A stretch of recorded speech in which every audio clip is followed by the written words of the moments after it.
એક વારનો પ્રસંગ જયપુરના મહારાજા સાહેબનો. જયપુરના રાજા એક જ સંતાનમાં દીકરી છે. દીકરો છે ને એક દીકરી છે. એની પત્નીનું અવસાન થયેલું છે.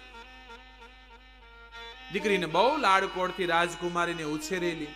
આમ કોઈ વાતની કમી જીવનમાં રાજકુમારીને નહીં આવવા દીધેલી. ઉંમર થઈ, દીકરી યુવાન થતા કહેવાય છે રાજાએ દીકરીના લગ્ન કર્યા છે. જયપુરની રાજકુમારી લગ્ન થઈ પરણીને સાસરી આવી, અને સાસરી આવી એનો જે પતિ હતો એના પતિએ કીધું કે આમ તો નોકર ચાકર બહુ બધા છે, કંઈ આપણે કામની સેવાની જરૂર નથી, પણ મને હુકો પીવાની ટેવ છે. હું જ્યારે હુકો પીવું ને ત્યારે તારે મને હુકો સળગાવી દેવો, બીજી કાંઈ કરવાની જરૂર નથી, તારે ખાલી મને આ હુકો સળગાવી દો. મા વગરના સંસ્કાર કોણ આપે? બાપ લાડ કરાવીએ કે ટકોર માં કરી શકે?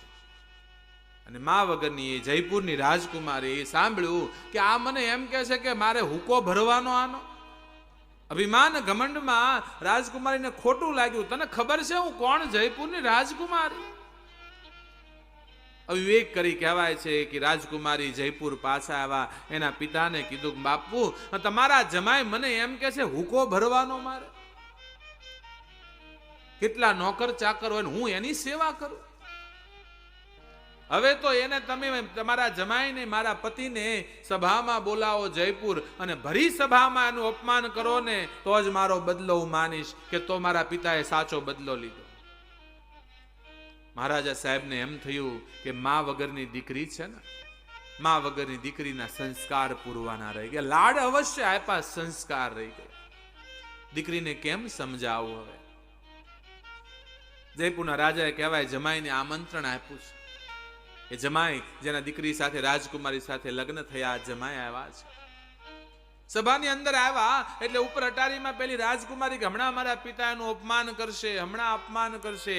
સહસન્માન એ રાજકુમારને આમંત્રણ આપ્યું, એને સભામાં સુવ્યવસ્થિત રીતે સન્માન કર્યું. દીકરી રાહ જુએ કે હમણાં મારા પિતા અપમાન કરે, હમણાં અપમાન કરે. સભા પૂરી થઈને નીકળ્યા. રાજાએ એના પ્રધાનને સૈનિકને ઈશારો કરેલો એટલે જે રાજકુમાર આવ્યો હતો ને જમાઈ, એના ચપ્પલ જે મોજડી હતી મોજડી ચોરી લીધી. મોજડી મળી નહીં નીકળ્યા એટલે રાજાએ કીધું કઈ વાંધો નહીં, હાલો હમણાં બીજી મોજડી મગાવી દઉં. અને બંને સસરા જમાઈ નીકળ્યા.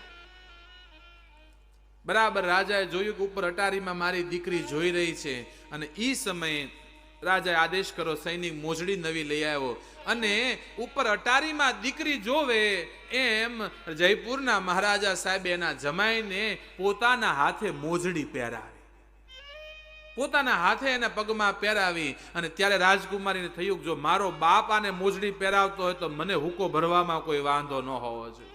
જયપુરનો રાજા જો આને મોજડી પહેરાવતો હોય તો હું એની દીકરી છું.